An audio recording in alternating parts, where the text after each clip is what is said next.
With 10 weeks to go until the midterm elections, 70 short days, we talk in this episode about the Biden administration's student loan giveaway, and on the 59th anniversary of the I Have a Dream speech, we talk about where race relations are in 2022.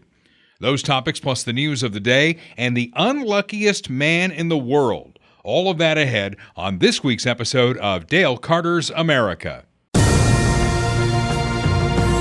From the heart of flyover country, he's not on the far right, and he's certainly not on the far left. Like you, he's somewhere in the middle. This is Dale Carter's America. With Kurt Wheeler, I am Dale Carter, and we're in our palatial podcasting studio here in the Steel City building in Westport, Kansas City. I have all this cool stuff behind me, you know, the meme board and the American flag and all that, wearing my Ronald Reagan I Smell Hippies t-shirt. Kurt, you still got nothing behind you. Yeah, it's just... What is the deal there? Just a plain wall. Just a plain white wall. Also, palatial. That's a hell of a word right there. Don't we have money in the budget to get you something that looks okay over there? I guess depends on what it is. How much money are we talking about here? Maybe we could have like a Hogan's Hero I Know Nothing logo, since now apparently, according to the great unifier of the United States, Joe Biden. Remember that when he had the inaugural address? It was the first episode ever of Dale Carter's America, and we wanted to give him a chance. And he talked about bringing everybody together, and we're not enemies, we're neighbors and all that. Well, he's tried certain labels. He tried calling us the MAGA crowd, and we were like, hey, cool. We're the MAGA crowd, right? And then it became the ultra MAGA crowd. And then we built a profile picture based on that with lasers coming out of our eyes. it was fun. And so now it's not full on fascist. What is it? It's like semi-fascist. Semi-fascist. We are semi-fascists. The DNC says voters care more about abortion than the economy. We're going to test that in 70 days. This economy really sucks right now, and the DNC thinks that abortion is much more important than the economy, and we'll be testing that soon. Yeah, the full quote. I guess you said it was at a Yeah. fundraiser. Yeah. I'll do my best Joe Biden here. Come on, man. What we're seeing now it's either the beginning or the death knell of an extreme MAGA philosophy. It's not just Trump, man. It's the entire philosophy, Leonard. I'm just going to say something. It's like semi-fascism. Come on, man. Can't we just agree that on the left, you want to use the government as a tool of social engineering, and Republicans just want to keep more of our own money? We'll talk about that later in the student loan topic. But you have the wonderful Karine Jean-Pierre from favorite. The Briefing Room. Man, she is no match for Peter Doocy. Yeah, she is no match. Let's see how it went this time. Delivering on an economy that is historic, 10 million jobs that have been created. Last night, there we go. Look, what the president said last night was that when it comes to MAGA Republicans, when it comes to the extreme ultra wing of Republicans, the ultra wing of Republicans, right? They are taking away rights and freedoms. They are using threats of violence. They are taking away voting rights, and he called it what it is. That's what he did. He called it what it is, and what many, we would argue, historians would agree with us on. And so, what Joe Biden believes is, as president, he should. She's looking down at her notes, even trying to just defend his comments. She can't do it without looking down. That very clear. He was making that contrast to what. Do we need any more of this? No, we that's really enough. don't. That's enough. This was his Hillary Clinton's baskets of deplorables moment. Right. And I don't know if you saw this or not, but there's a news story out there that the DNC is pushing this, that if Republicans take back the House and or the Senate, in the midterms and all that, that your voting rights are gone. Right. There will be no more voting rights, which is just completely, totally ridiculous. Biden is all over TV and Facebook. There are ads being run right now just touting how wonderful this inflation reduction bill is. It's now a law, talking about how Americans are going to pay less for prescriptions. By the way, that phase of the inflation bill doesn't kick in until like 2025. So none of this is like right now, but they're out there trying to sell this as best they can. There's a primetime speech set up for Thursday about the battle for the soul of the nation. Now, you're not old enough to remember this, Kurt, but when Jimmy Carter was president, he had his what's been termed the malaise speech. There's a malaise in America. We had it so good. We don't really deserve this. We need to be this and we need to be that. America doesn't like that kind of speech. Right. They don't like that kind of president, which is why Ronald Reagan came in next with his sitting on the Hill speech. America wants an upbeat, positive president. Yeah, it's a new day in America. What was that famous TV spot that Reagan ran? Morning in America. Morning in America. Yeah. That's what America wants. They want optimism. They want to know that things are going to be better. They don't want, things kind of suck right now. And this is just who we are. I mean, we don't deserve what we have. Especially when you're the president, right? Like, you shouldn't be saying that things are not going well when you're the president. I mean, it's one thing, obviously Trump and other Republicans are campaigning on the fact that, we have inflation and we have all these terrible things going on. But they're doing that because they're campaigning that they're going to make it better, make America great again and all that. But if you're the president and you're going out there saying, well, I know things are tough right now, but, everyone's, having hard times. It's like, well, yeah, you're the president. That doesn't look good on you. No, it doesn't look good. And, his resume includes things like the 1-year anniversary of the disastrous pullout from Afghanistan. That was a year ago today. Yeah. Who can forget those images of that plane trying to take off with Afghanis saying, please don't leave us behind? Yeah. And they're going to hang on to the plane. You've got fentanyl flooding the southern border. There are warnings coming out now to kids. And, I talked about this before, how when I was in high school, I wouldn't even smoke pot because I was so weirded out by what might be in it because it was not FDA approved.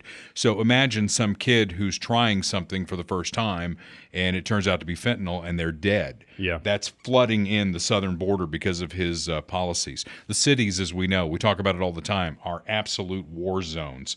Inflation's at record levels. These are the things he should really be running on. Yeah, absolutely. I mean, how is he going to make it better? How is he going to improve these things? That's he's already been in office for a year and a half now. So what is he doing about it?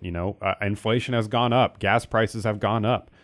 He has nothing to campaign on, nothing to really report on that's positive in terms of the status of his presidency. So they're going to do what Democrats always do. And what he just did the other day, they're going to resort to attacking Republicans, saying you're racist, you're fascist, whatever, because the scare tactic is all that they have to run on. That's all that will guarantee them victory. That and maybe some questionable election practices. But those are the only things they have to go on. Well, what he can say is at least I don't mean tweet because he replaced the guy who mean tweeted, and that, of course, would be Donald Trump.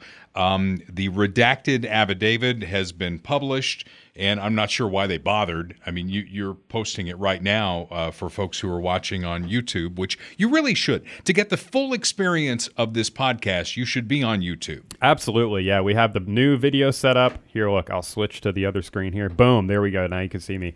We have the new video set up.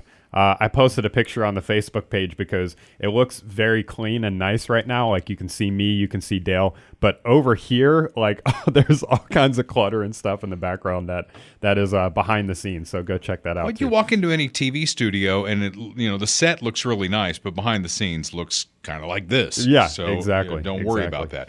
So you got the redacted affidavit up. Honestly, here's where I come down on this, Kurt.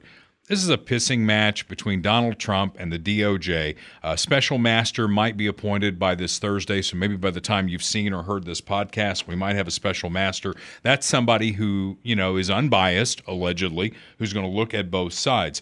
But and everybody who listens to this podcast or watches this podcast who agrees with us knows there's a double standard involved here. Absolutely. James Comey walked out there and said, yeah, Hillary Clinton did all this, but no prosecutor in their right mind would go after it. There were no jackbooted thugs breaking down the Chappaqua residence. Mm-hmm.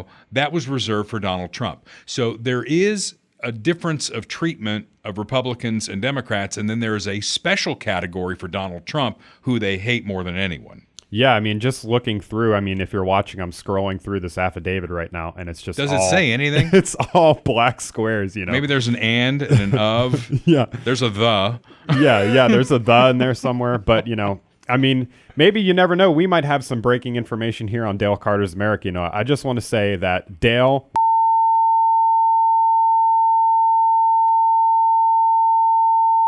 Do you have anything to add to that? It's all been redacted. I have nothing to say. It's just all been redacted. Do you have some other redactions you want to show? I don't know. We might have to redact like this whole episode because we're saying things, maybe that people won't like. So, well, to be continued. And honestly, I don't want to be distracted by this all that much because this election is not about Donald Trump. His name will not be on a ballot anywhere. This is Joe Biden's record since January 20th of 2021 moving forward, and it is a very bad record. Yeah, 100%. Piss poor record. He's resorted to having to bribe people, and we're going to get to that in one of our deeper dive segments here. That is just ahead. Yep. And here's another thing for you on YouTube. If you're watching this on YouTube, you get to see that. All right, moving on. All right. I want to talk a little bit about our favorite State Farm agent, Bob Watson, because we're going to talk about cars coming up next. And that always makes me think of Bob Watson, who insures my cars at Casa del Carter. And I've had some bad luck with cars. He's had to, well, not he personally, but State Farm has had to pay for 2 vehicles from my house that have been totaled over the years, and not to mention all the tickets that I got. Yes, I got called into the principal's office by Bob about all the tickets I got, but I'm a much better driver now. I have learned the benefit of cruise control, especially when I'm on my way down here to the palatial Steel City complex at Odark 30, because I know I'm the only car out on the road. So I'm always in cruise control mode to make sure I don't totally exceed the speed limit there, Bob. So if you need car insurance, whether you have a gas-powered car or an electric car, Bob Watson is your man. 816-229-7878. 7th and Main in Blue Springs. He's been handling insurance for State Farm for 5 decades. He knows what he's doing, and he's not limited to Blue Springs. He can insure you from both sides of State Line Road, auto, home, life, commercial insurance. If you have insurance on it, including your life, Bob Watson can help you. Licensed in both Kansas and Missouri. We are proud to have him on our podcast, 7th and Main in Blue Springs. That is Bob Watson. Now, why did I bring up Bob? Because we're going to talk about cars. You've seen the story, and there are so many extensions to this, Kurt. It's not even funny. California, and my understanding is this did not come from the California legislature. Interesting. This is my understanding of it. Somebody might prove me wrong here, but my understanding is this is an executive order from Gavin Newsom and the regulatory authority from the executive branch of California that they will not allow gas engine cars to be sold in the state of California after 2035. Just fossil-free cars by 2035. Now, let's think about that for a second. Okay. Just fossil-free cars by 2035. When you plug in your electric car, in most cases, Kurt, this is a quiz for you, what is powering that car? Fossil fuels. Coal, essentially. Did I get it right? Or natural gas. Coal in many places, including here in the great Midwest. Okay, so my thought is between now and 2035, they must be building a ton of nuclear power plants. Yeah. We haven't built a nuclear power plant in this country in almost 40 years, but they must be going into overdrive to build them because otherwise, how could they sell any cars? Yeah, I mean that, or it's just magic, just like the student loans are magic and the money comes from the sky. Maybe the energy just kind of comes out of the ground. California is a very magical place, so maybe the energy just kind of seeps out of the ground and you just reach down and pick it up. Okay, so there are trigger laws in other states. Did you know that? In other blue states, I found this out too. There are trigger laws that basically say whatever's good for California is good for us. Oh, we love California. That's a problem. Washington State and Massachusetts will follow suit and will not allow these kinds of cars, that rely on fossil fuels to be sold after 2035. And there probably will be more. So I end that by saying, welcome to Cuba. And what do I mean by that? Have you ever been to Cuba? No. I haven't either, but it's a beautiful, lovely place. After Castro took over because of the, what did we do? The sanctions that we put in place on Cuba. They don't have new cars there. You know that, right? Everybody's driving like 57 Chevys. Right. right? Right. That's going to happen in this country because what you're going to do is you're going to torpedo the new car market. There's no two ways about it. You're going to torpedo it. It's already bad because of the supply chain issues that they have, but it's going to be worse because of this in 2035. You won't be able to buy a new car. So, I'm glad I kept my 2015 Impala because I'm going to have to fix it up because new cars will, if you think it's tough now, it's really going to be tough by 2035 if this stands. Yeah, and it's just an extension of a lot of the stuff we've been talking about too with energy. I mean, like you said, I mean, where is this energy coming from? We already have had this year, in the past year or so, in many states, not just in California, we've had serious problems with the energy grid, where we've had heat waves or we've had extreme cold and the energy grid of some of these states has been really challenged. And that happened in California too. Just last year, I'll share the screen here. California was asking people to save energy because they had a big heat wave in California. And so all these people are having to turn up their thermostats. The same thing happened here in Missouri. Evergy was saying, turn up your thermostat, save energy, save the grid. So what are we supposed to do when you have all of these cars that take huge amounts of energy? You plug it into your house, it takes a huge amount of energy to charge that vehicle. Are they compensating the power grid in any way at all? Or is it just kind of like a fairy tale thing where they just expect the power grid to be able to handle all of this, And then on top of that, you have the cost, which we've talked about. The cost, the entry level cost of getting an electric vehicle is very high and going up. We had just last week, right after the announcement was made, about more subsidies going to electric vehicles through the Inflation Reduction Act, which Joe Biden touted as the biggest climate bill, in decades or whatever. Immediately, Ford put up the price of GM put up the price of I know for Ford it was the electric F-150, and then this week they just put up the price of the new Mustang EV that they have out by like $8,000, which is the amount that the subsidy was for.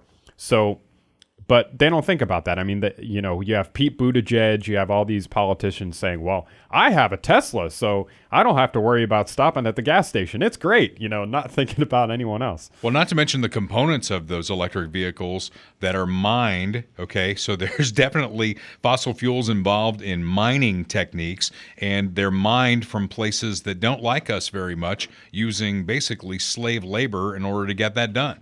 It's just... It's a fantasy, and it's all about. We talked about virtue signaling almost from the beginning of this podcast. This may be the biggest virtue signal that the left is doing. I'm just based on a Google search that I just did, you can look through these pictures of cobalt mining in Africa. Yeah, this is what it looks like. This is where your electric vehicle's coming from. Yeah, but at least you won't be burning gasoline. You'll be strip mining the earth. And just tearing apart countries, emerging countries. Look at that. That's a kid. That's just great. That's a human rights violation. That's a kid. Yeah. I mean, come on. Look at all these kids working at the cobalt mine. Yeah. This is getting serious, and this is why we need to put the brakes on all this and say it's time for the grown-ups to take over again. So one more thing on that, too. We are talking about California, and as we know, California is like the homeless and trash capital of maybe the world, certainly America. And so this is what the charging stations, or some of the charging stations in California, currently look like. Oh, isn't that great?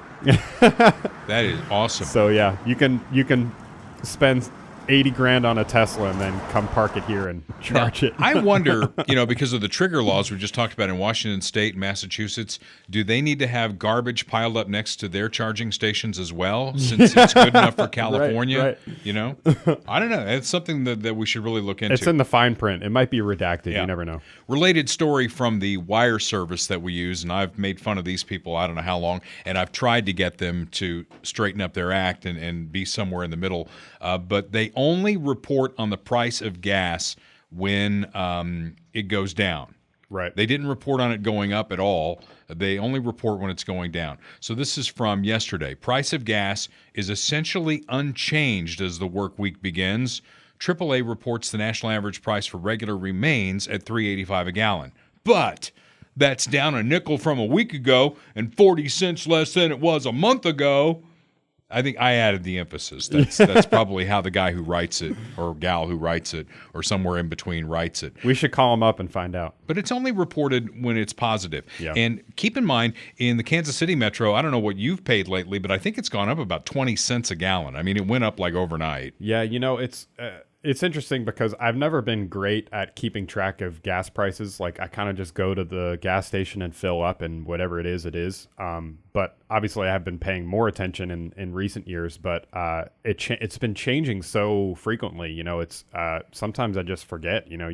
It's easy. You just go to the gas station and fill up, and it is what it is. But yeah, I mean, I noticed it going down, but it doesn't. It kind of seems to have stopped. So maybe it's gone back up again. I don't know. Well, just remember, and please keep this in mind when you see gas prices. When they go up, it's Putin's fault. Mm-hmm. It's somebody else's fault. It's this or it's that. But when it goes down, Kurt, it's Joe Biden working hard every day to bring prices down. Yes, absolutely. So make sure we get all that done. Come on, man. Yeah, come on, man. Come on, Jack. All right, to NASA. Now, I was following this with great interest because somewhere a decision was made that we need to go back to the moon. Now, before you were born, Kurt, Neil Armstrong walked on the moon in 1969, and we went back to the moon with the Apollo program so many times that it got boring. They would not even break into news to show you the astronauts hitting golf balls on the moon or bouncing around on the moon. Or driving a car on the moon. It got so boring that they wouldn't even do it. But somewhere along the line, we've decided, hey, we need to go back to the moon. And so they started this thing called Artemis 1, right? And they were supposed to blast off the manless. Is that the right word? Manless, unmanned? Unmanned rocket that's going to hover in space, and that's going to be our docking thing, and we're going to go from there and all that. Also, that language, I just have to pause you because that language is sexist and very problematic, so please check your privilege and come up with a better term. Ronald Reagan. Can I get it through here? Yeah. I smell hippies. I smell hippies. Okay, so it failed, and their next launch window looks like it's going to be Friday. But, let's go back to 1961.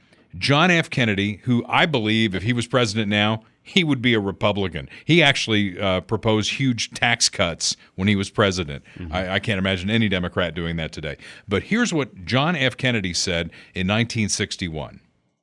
I believe that this nation should commit itself to achieving the goal before this decade is out of landing a man on the moon and returning him safely to the earth. Okay, so JFK did not see that, but it happened in 1969. And man, NASA was like, man, he said do it by the end of the decade. We got to figure it out, and they figured it out. So here we are in 2022, and we can't even launch a damn rocket. Yeah, it's interesting. I mean, we've obviously had problems with Challenger and what was the other one? The other one that Discovery, yeah. And I think probably some of that is just through an abundance of caution, but there were no men on it, no women on it, no people. Right. Not even a monkey. Exactly. Yeah, exactly. But at the same time, you have like SpaceX and Virgin Galactic or whatever it's called, and Jeff Bezos's company, Blue Origin, I think they're sending rockets up, every day almost. I mean, SpaceX certainly is. And I think a lot of it is just the lack of motivation. In the 60s, we had the Cold War that was driving the space race. And I don't think if it was for that competition with the Soviet Union to be the first on the moon, I don't think we probably would have done it, certainly not nearly as quickly and as with as much risk, or maybe even at all. Fair point. I mean, competition makes you better. Yeah, you watch like the Apollo 13 story. That was just like they were trying to get to the moon with the technology of like a toaster. It was just crazy. Your phone has more technology than that spaceship had. 100%. 100%. And so my point is that we've done this and we did it so many times. Surely at NASA they've got a book, right? A manual that says here's how we did it, step by step. Yeah, and part of it too, I just don't understand why we're going back to the moon. Like, are we? Yeah, why? And why are we spending the? It's got to be a lot of money. Yeah, are we going there to set up a mining base or something like that? Is there some kind of material or value that we can gain from that, or or is this just a stepping stone to Mars? And if it is a stepping stone to Mars, why do we need that stepping stone? We've already been to the moon. We should be looking at Mars and beyond, as far as I'm concerned. Yeah, we need Captain Kirk. We need warp technology. We need the Klingons to come to Earth. Not Klingons. They're the bad guys. The Vulcans, right? Yes. First contact, it was with the Vulcans. That's all you, man. I don't know anything You're about not a Star Trek? You're not a Star Trek. No, we've talked about this. All right, move on. Move on. The administration suspending free at-home test kits for COVID. You know why? It's not because the pandemic is over. They're preparing for the fall surge. Oh, great. The fall surge. And you know when that's going to happen? Last week of... It's funny because whenever they say anything, it's like Hector Projector, okay? Whatever they say is what they're doing. They say that if Republicans win, your voting rights are going to be out the window. So what they're doing is they're out there promoting that there's going to be a fall surge, and it's going to happen late October, early November. So you better not leave your house. Yeah, go figure. Go figure. Yeah. So that's all we need to say on that, right? Yeah, I mean... Who knows? I wonder, because they're going to keep pushing this. I mean, Fauci announced that he's retiring. We talked about that last week. Sure. But that they're going to keep pushing COVID. And if it's not COVID, it's going to be something else. It's going to be monkeypox. It's going to be another thing we haven't heard of yet. Because they now have this successful trial run of getting people all worked up, getting them to take whatever jabs that they want, getting them to take, to social distance, put stupid, useless cloth masks on their face. So they already know that works, so they're going to keep trying it until it doesn't work. And so my curiosity is like, how much is this going to work? If they try and use it again in leading up to November as a scare tactic to motivate people to vote, or to reinstitute or continue, the mail-in ballots and all this stuff, is that going to be as effective as it was the last time around? I hope not, but we'll see.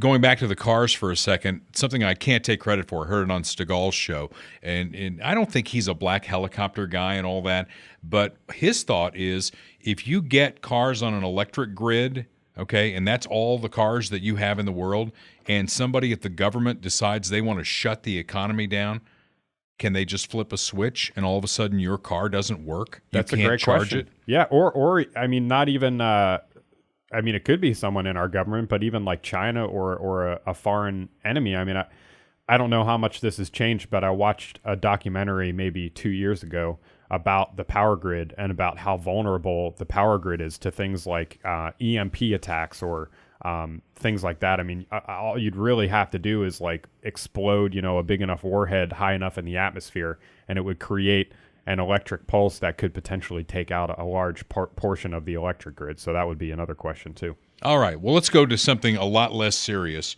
As my phone's ringing and it says scam likely. I never take their calls, Kurt. Scam likely. I just go, and we just don't take that. That would have been a good opportunity. We could have taken it live on the air. We would have had to redact it. Yeah. Okay, to Brittany Aldean. Jason Aldean, I consider him a friend. I don't know what he thinks about me. But his wife, Brittany, and I got to hang out with them recently. And Brittany, by the way, has a diamond on her finger the size of a beach ball. Oh, I bet. I mean, it's millions of dollars or whatever. So Brittany Aldean puts out a video reel, and it shows her going from makeup-free to glam. Are we going to show that? Yeah, I have it right here. I mean, even playing, she looks great.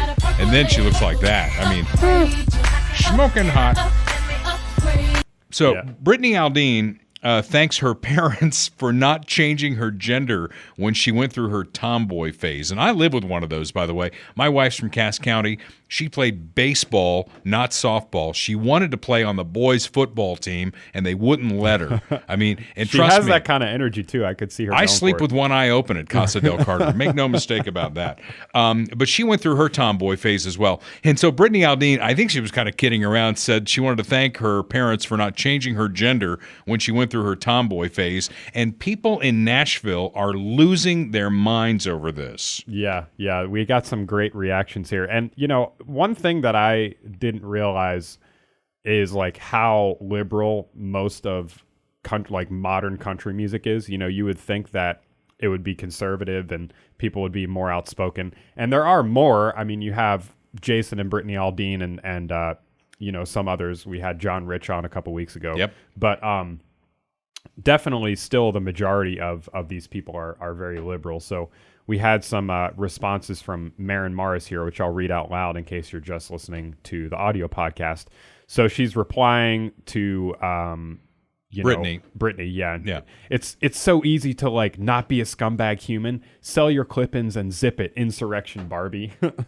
Yeah. These are the people who are they semi-fascist, or is it just us that's the semi-fascist? I don't know what you would categorize this. This is her response, I believe, on Instagram. I'm glad she didn't become a boy either, because we really don't need another asshole dude in the world.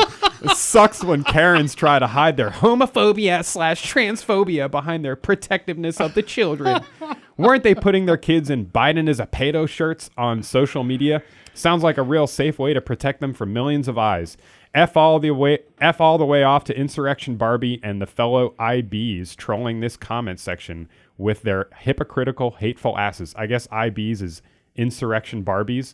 That so could be. She said it so many times that she has an abbreviation for it. Wow. So can we go to the next story? Because I think it naturally ties in. The next story is paddling is back in the Cassville, Missouri school district. Cassville is about, an hour west of Branson, maybe not that much, and it's just north of Arkansas. They've got like 1,900 kids in the school district, and they sent home a letter in June, Kurt. Now, paddling was done by the time you got to school, right? I didn't get paddled. So well, and you wouldn't, but I did. That was back in the 1970s. So I'll take that as a compliment. They sent home this letter that said, hey, we're going to reinstitute corporal punishment only if you sign off on it. Now, that wasn't the case in the 70s, but I guarantee you my parents would have signed off on it. You paddle his ass all you need to.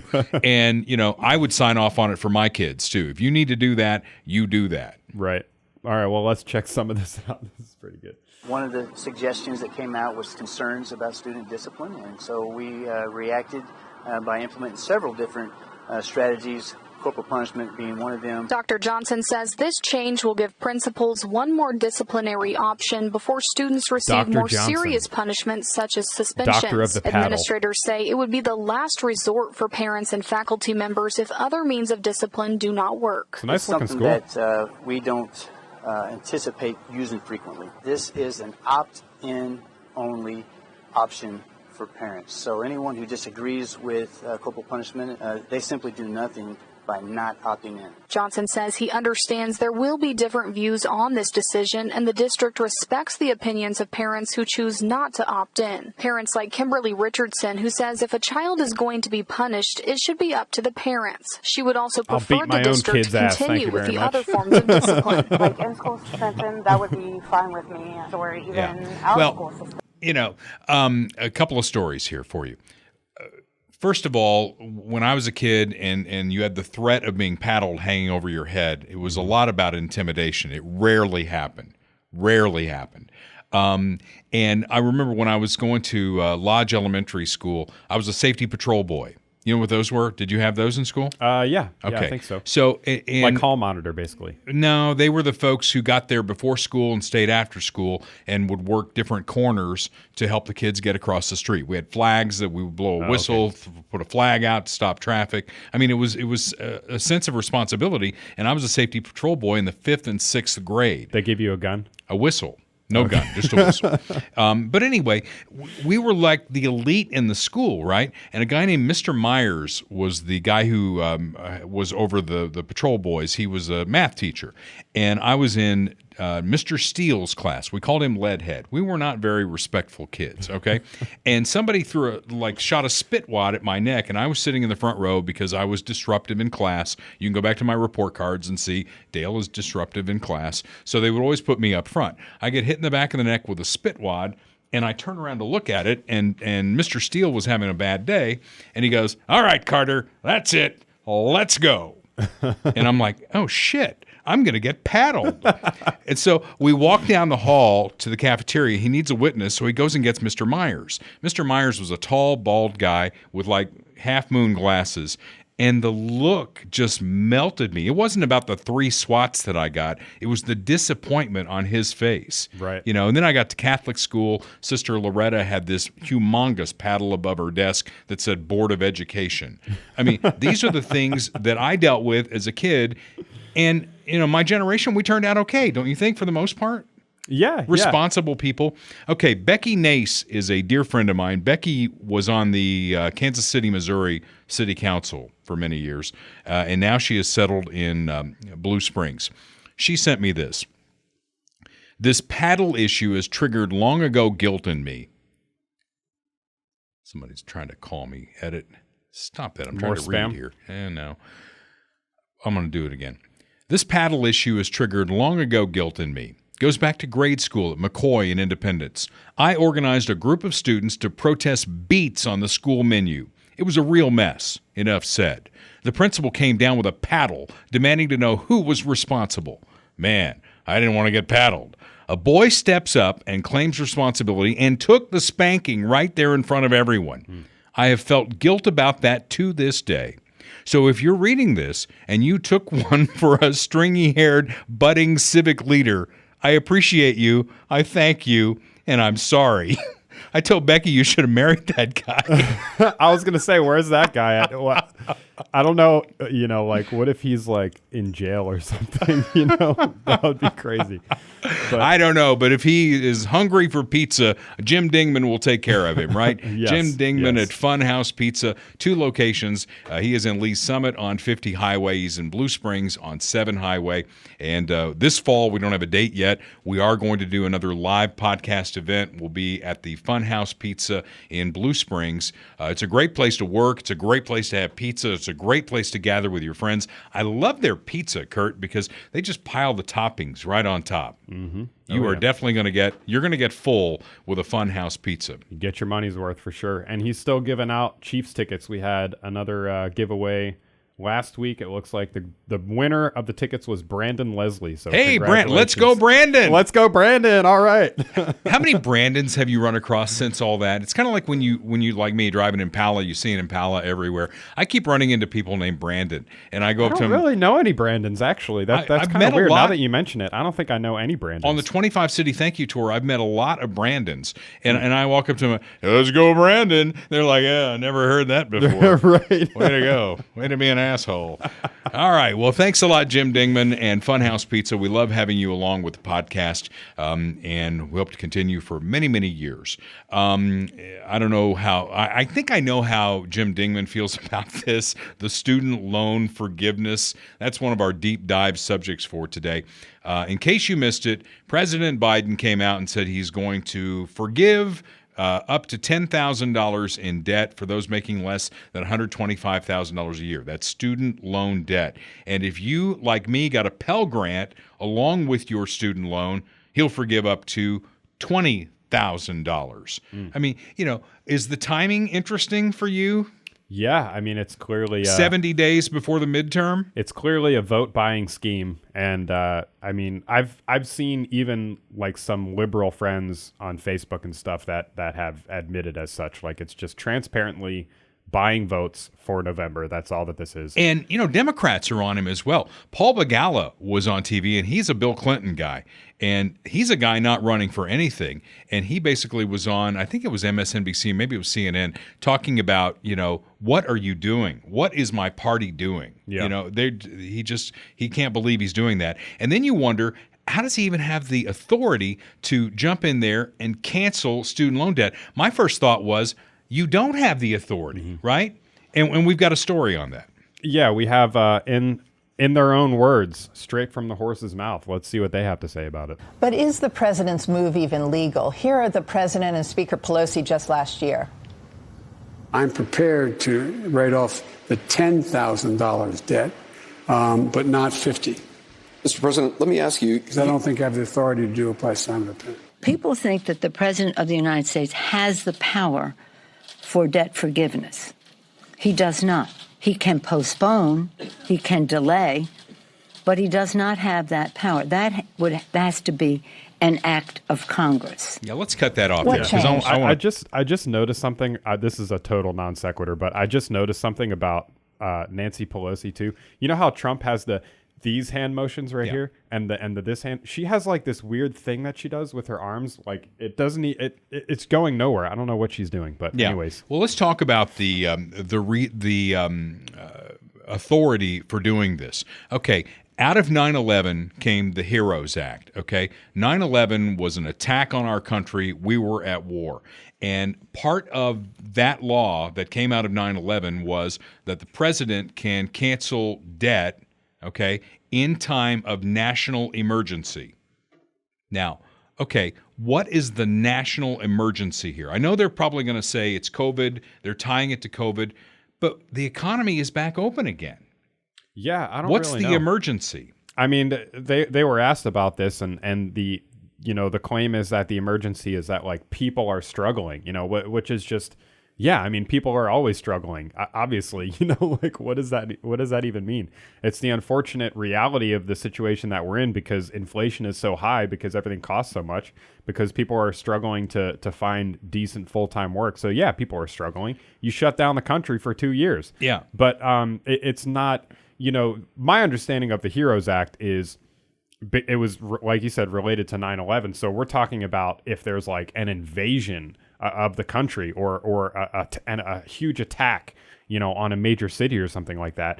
I think that was the rationale behind it for sure. Yeah, you might say it could be like connected to the draft, right? Like if we have to bring the draft back and people have to go to war, we're going to say, okay, well, we're going to bring up this act so that we can forgive, your student loan debt because you're fighting for America, or because we all have to come together to fight off the Chinese or whatever, whoever's invading us. This is not even close. We talked about this last week in terms of cars and inflation, because as you mentioned, the day that the Inflation Reduction Act went in, GM and Ford raised the price of electric vehicles to exceed what the tax credit was going to be on that. So what do you think major institutions of learning, by the way, most of those major institutions of learning have endowments with millions, if not billions of dollars in them, and they could wipe all this out in a heartbeat. They could have free college. They've got so much money stacked up at these major institutions of learning. But what do you think the cost of education is going to do by wiping out this debt? Yeah, I mean, it's going up, obviously, and that's been happening for years now already. I mean, we well have, exceeding inflation, by the way. Yeah, and we have increasing levels. I mean, this is not this student loan forgiveness thing is not the first, subsidization of college by the federal government. We've been doing this for a long time, and they just keep jacking up the prices. We talked about this off air a couple days ago, but back in, maybe your day or in previous generations, it was not uncommon for people to pay their way through college because it was like $2,000 a year or something like that. And sure, adjusting for inflation, the dollar was worth more back then, but it's still like the cost has just become exponential. And it's also this thing, I think, as somebody who went to college and grad school and everything, we need to really reevaluate the role of college in society. Do we really need everyone going to a 4-year college where they're going to get $50,000, $100,000 in debt? What are they even learning? I mean, you can take polls of like just basic civics knowledge, and people are stupider when they come out of college than when they go into college. College is it's an extension of the public school system at this point. It's indoctrination, left-wing indoctrination. You're not learning anything valuable unless you're getting like a very specialized degree that, you need a college degree for to get some high-paying job or something like that. But even then, is there another way that we can go about this? Is there a more efficient way? We need to be promoting trade schools. We need to be promoting people to actually enter the workforce and get jobs, And unfortunately, hindsight's 2020. That wasn't my path, and that wasn't a lot of other people that I know. That wasn't their path. I have friends that and girlfriends of friends that have just gotten out of college with like $150,000 in debt. And so now, the average American taxpayer, somebody who has either paid off their college, not gone to college, or other circumstances, went to trade school, they're going to be paying off the debt of like these young people that are just going to school, getting totally indoctrinated and coming out with like some BS humanities degree or gender studies or some bullshit, you know, and it's just a total joke. So yeah, it doesn't make sense economically, but more than that, it exposes, I think, the scam that is the modern higher education system. Well, and think about this. It's $125,000 limit, so making less than $125,000. What about, and you just mentioned this, people who didn't go to college, people who are working for a living? Who pays for this? Because Joe Biden did not go out with a magic wand and fairy dust and just make all this disappear. In fact, as of this moment, Kurt, as of this taping, the executive order has not even been written yet because they know they're going to run into legal challenges on this because it does exceed his authority. But who pays? I mean, that brings us to a very interesting question. Who pays? Yeah, who pays? I mean, the administration won't answer the question. No, they won't. They won't. And actually, I have a clip on that here. Speaking of non sequiturs, which I just had a moment ago, but this is a great response from Joe Biden. And I think maybe Peter Doocy is in this clip, maybe not, but he's kind of in this interaction somewhere. I don't know if he's in this clip. Doocy's the only one with a set of balls in that White House press corps. He's the only one actually asking real questions. You know, I think somebody else asked the question here, but here's his response. Mr. President, is this unfair to people who paid their student loans or chose not to take out loans? Is it fair to people who, in fact, do not own multi-billion-dollar businesses if they want these guys give them all a tax breaks? Is that fair? What do you think? I'll tell you what I think. You want to know what I think? What? Oh, man, that completely pisses me off because, you know, my liberal friends, they've compared the student loan forgiveness to two things that just gets at my core. Okay, they say, well, one of them said, well, just pretend it's a big old tax cut. You Republicans can get your arms around that. And then another one said, you know, all these Republicans had PPP loans that were forgiven. I'm sure no Democrats did. And we know that Joe Biden didn't because he's never had a business. He's never even had a hot dog stand in his yard in Delaware. So he's never had a loan. So let's take those two things separately, okay? Tax cuts. Tax cuts are our money, okay? Right. We give our money to D.C. I hate the way we do it. I think our government is far too big and needs to be brought back to basics. And man, I'd go in there and I'd reboot that thing faster than you reboot that computer because that's our money. And when Republicans give a tax break, it's not I'm giving you your money. I'm letting you keep more of your money because I think as a private sector capitalist that you're going to do better things with your money than the government's going to do with your money. That, Kurt, is the essential difference between left and right in this country. Yeah. You can call it whatever you want. You can call it ultra MAGA, you can call it fascist or whatever, but that is the essential difference. And that's what pisses me off is, you know, comparing this to a tax cut because that is our money. This is different because you signed, as somebody borrowing student loan money, you signed that you would pay this back. And for the government to come in and wipe it away or transfer it, because that's what's happening, it just pisses me off. Well, that's another huge distinction there, too, is that, you know, you don't have a choice to pay your taxes, right? If you don't pay your taxes, the 87,000 plus IRS agents are going to come after you and throw you in jail. Yeah. That's, you know, what the left might call, you know, the price for living in society or whatever. You know, we pay taxes to supposedly pay for XYZ that our government does. Whereas if you go to college, that is a conscious decision by you to take out a loan to go to college. Nobody is, you know, tricking you. Like, you know how much it's going to cost before you take out the loan. You know, you settle on a repayment plan, a number of years, you know, an interest rate, all of these things. You know how much the loan is for, you know how much your tuition, your room and board is going to cost, your books are going to cost, and you choose to do it. So you chose to take that debt. Now it's your responsibility to pay it back. It's that simple. It applies to anything else. You know, it applies to I mean, we've used the example, but it applies to mortgage. It applies to credit card bills. Yeah. It applies to everything. Your car note, your car insurance. You know, why?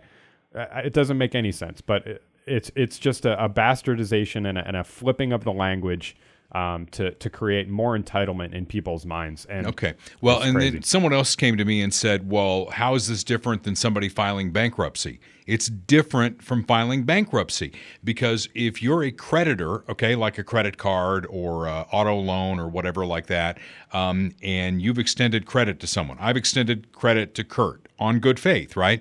Kurt basically files bankruptcy on me. Me as a business, I got to eat that, okay? What's happened here is the rest of us have to eat this. It's a big old shit burger that we're going to have to eat because Joe Biden waved his magic wand, and at first it was going to be $300 billion. The last score I saw on it was $1 trillion. So wipe out anything that the Inflation Reduction Act was supposed to do to the deficit, not the debt, the deficit. Two different things. You need to educate yourself on that. It's going to wipe that completely out. And then when we talk about PPP loans, you talk about a crisis. We shut the economy down in this country, all right? Our company here, Steel City Media, we took one of those PPP loans, okay? And the rules that were put in place, not like, hey, I took out a student loan and I've agreed to pay it back on terms that we've agreed to. The PPP loan said if you keep your people employed, if you meet certain thresholds, this will be forgiven. They went into that and looked at it that way through clear eyes. And the Democrats, because they're complete demagogues, okay, they put out a slide that showed every member of Congress who has a business who took a PPP loan that was forgiven. None of the Democrats were mentioned. Only the Republicans. And when I called them out on that, they said, well, only Republicans are bitching about this. Right. That's not true either. There are Democrats out there going, what the hell are you doing? Yeah, and just because, I mean, there's so much wrong with that. It's a false equivalency. The two things are not remotely the same. And you could say that maybe there was something wrong with the PPP program too, but it's a different thing entirely. It's not related to what's going on here. And then on top of that, it's another example of deflection from the left. Sure. It's deflection, and it's just demonization of the other side. You know why they do it, Kurt? They do it because it works. Yeah. When they come out with something like this, Republicans cower in the corner and go, oh, gosh, we got those tax breaks. Yeah. We're just terrible people. I mean, that money could have been used for this or that. How about it's my fucking money and I want to keep it? Yeah. You got to beep that? It's my fucking money. Redacted. Redact that. You can redact this. But can you tell this pisses me off? No, I can. Yeah, and it should. And it's, well, as I was saying, just to finish up, I mean, it's a total deflection because at the end of the day, it doesn't matter. Like, you could point to, people were pointing to Marjorie Taylor Greene, for example, got a PPP loan, or she got, I don't know exactly what it is. She got some kind of debt forgiveness for her student loans or something like that. Okay, so what? What is your point? Does that mean that, like, it's now okay just because she did it? So, like, no, it doesn't change the fact of the issue that this is not good. It's not good for America. It's not good for the economy. It's not right. So you're just going to point the finger at someone else. That doesn't change the fact of anything. It's just a deflection. All right, we'll leave it there, and we'll find out what happens when they actually do write the executive order from Joe Biden, and we'll see what happens there. This week was the 59th anniversary of one of my favorite speeches. I use it a lot on KFKF, especially around this time or around the time when Martin Luther King was assassinated, and on his day in January as well, because it's something that I believe to my core. I mean, it's funny, they call Republicans racists. I believe the words of Martin Luther King Jr. to my core, and I would challenge civil rights leaders today like Sharpton and Jackson and all that. I think they're an abomination to the legacy and the memory of Martin Luther King Jr. Play just the clip that really cuts to it. I have a dream that my 4 little children will one day live in a nation where they will not be judged by the color of their skin, but by the content of their character. I have a dream today. The dream of Martin Luther King Jr. was that we would get to a colorblind society. And then a friend of, well, not a friend, one of my cousins. A lot of my cousins are very liberal, and yet we're still Facebook friends, and we still speak to each other, and we're still It's because civil. they want to hate watch you on Facebook. I'm sure that's what it is. But they're probably watching this right now. my cousin Doug in Pittsburgh, he put up this clip, and he said, "Where are we today?" And one of his friends said, "Well, we were making progress until 2016." Now, that's when Donald Trump came in. So this is where Republicans, again, need to push back. Don't let them call you a name and not back it up. What the hell do you mean? What specifically happened with Donald Trump as president that made racism in this country worse? Well, the truth is we were making progress until 2008 when Barack Obama came in and started polarizing people again. That's the truth. That is to talk true. about. That's an inconvenient truth. That's the truth, because everything, nobody talked about race really, certainly from when I was born and growing up, until really Obama became president, and then he started bringing it up again. He started bringing up, systemic racism, institutional racism, white supremacy, white privilege. All of these terms didn't exist like 20 years ago.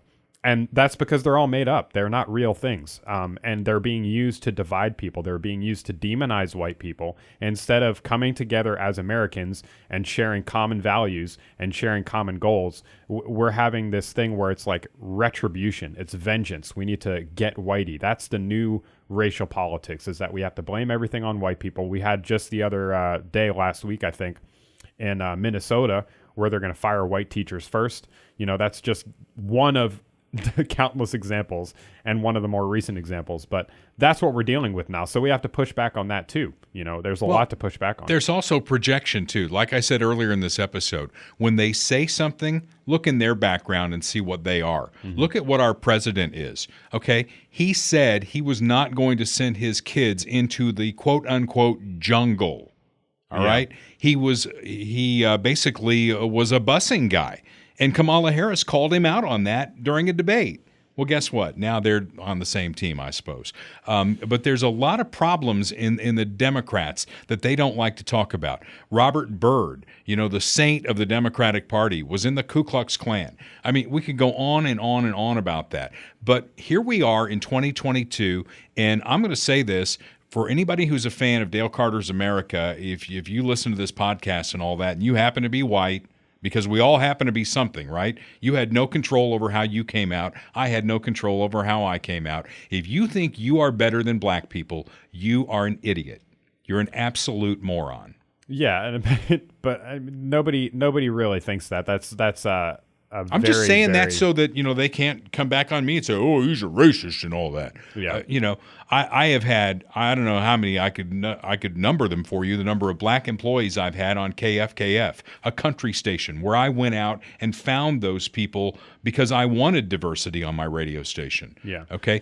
It's just asinine, and it pisses me off probably more than the student loan forgiveness program. Yeah, and I think that I've said this before, but the whole idea of like Republicans trying to defend against accusations of racism, I think is dead, and I hope it's dead, because it's such a waste of time. I mean, they still use it. It's play number one. They don't care, and you sort of alluded to this, but I don't really think that you fully believe in this. But like, oh, the Democrats, they're the real racists, No, it's a waste of time. It's a waste of time. Don't engage. If somebody calls you a racist, be like, okay, whatever, or no, you're an asshole, or whatever, because it's bullshit. Well, it's I want him to stupid, prove it. and it's a waste of time. I want him to give me cite the case, as we used to say in constitutional law. Cite the case. Show me a case where I'm a racist. Yeah. Show me a case where Donald Trump is a racist. Yeah, and the people who really get it, ironically enough, are black conservatives.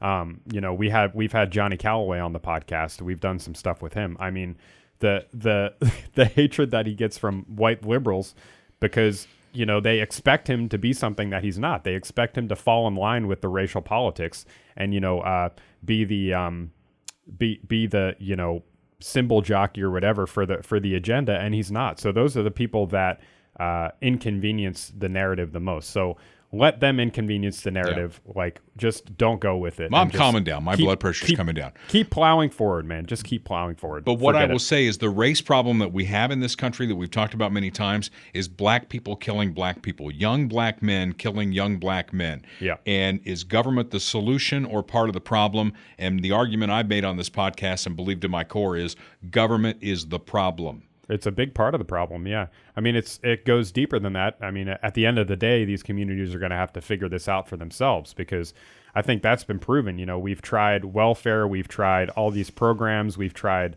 you know, social workers and everything else, and it's just not working. You know, we have communities where we have black mayors, majority black police officers, black police chiefs, black district attorneys, and the problem is continuing to get worse because they're letting all the criminals out of jail. They're not throwing the criminals who are committing crimes with guns in jail, and because they don't want to acknowledge that there's a problem. If they acknowledge that there's a problem, then it puts the responsibility and the onus on that community to do something about it. They have to obfuscate. They have to distract with racism, white supremacy. Somehow, when you have, I mean, this happened with the guy in Baltimore, that the big case that happened a few years ago, I don't remember. Somehow when you have a black mayor, a black president, a black police chief, black officers on the scene, and a black guy dies, that's still racism somehow. So, like, that's what I'm talking about. I mean, we're just not talking in the same direction at all, and we're wasting our breath trying to defend against that. You know, no, we need to hold people accountable. We need to punish crime. We need to punish criminals, and we need to encourage people to be independent thinking. You know, we need to show people the true message of conservatism and why it is good for them, it's good for their family, and it's good for America, regardless of color. I just had a great idea. We should hook an electrode up to the rectum of every Democrat, and I know where I'm going with this. Okay. Into the rectum of every Democrat, and when they pull out play number one and use the term racist, it should send an electrical shock up that goes zzz, zzz. And I'm all for it, man. Maybe that'll end it. I don't know. That sounds great. Hey, Bob Watson, our State Farm agent from Blue Springs, 7th and Main in Blue Springs, 816-229-7878. Bob, I promise you my blood pressure is coming down as we speak now. I'm taking deep breaths after being completely pissed off a couple of times during this podcast, so you will not have to pay out an enormous claim on me. But if you need auto, home, life, commercial insurance, you got a family to protect, you want a staff that will answer the phone, not a gecko or something like that, or an emu or something like that. You want somebody there. You want a full team, and that's what State Farm is all about. And Bob Watson's been doing it for 5 decades, and he'll take your call at 816-229-7878. Don't get him going, because if you think I got pissed off during this episode, Bob Watson can like double that. You've seen it, right? We've seen it firsthand. All right. He's licensed in Kansas and Missouri. Bob, thank you so much for being a believer in our podcast, and we appreciate you, and we'll be talking to you soon. In fact, you'll probably see Bob at the next live event that we'll do at Funhouse Pizza there in Blue Springs. So before we go, we like to end on a lighter note. It's lighter for us because we can kind of poke fun at it. I don't think it's too light for this guy. We're calling him the most unlucky man in the world. An Italian man is believed to be the first patient diagnosed with monkeypox, COVID-19, and HIV all at the same time. Previously, It was not believed that monkeypox and COVID infections could happen simultaneously, but the man tested positive for COVID last month he proved after them returning wrong. from a trip to Spain. Well, he then went to a hospital seeking treatment for a rash, which turned out to be monkeypox. He was treated for both of those viruses and sent home to isolate. He was also placed on a combination antiretroviral therapy that he will need to take for life because of the HIV. Would I get in trouble if I speculated on how he got all these 3 things Not at the all. same time? Do it. I don't want some of my favorite country artists like Maren Morris and Cassidy Pope coming after me, calling me all kinds of names. But, I'm just going to think it. Will that work? I'm going to think it over to you, and this is how I think he got it. I'll redact it. So, well, I know he went to some rave, right?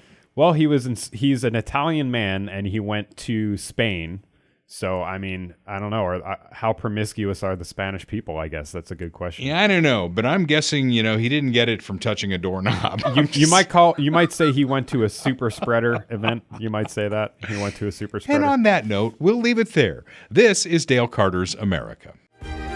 The views expressed on Dale Carter's America are Dale's and Kurt Wheeler's. They do not necessarily reflect the views of KFKF or Steel City Media. Comments can be sent to dalecartersamerica@gmail.com. Check back for weekly episodes. Subscribe, spread the word, and give us a 5-star review. Thanks for being a part of Dale Carter's America.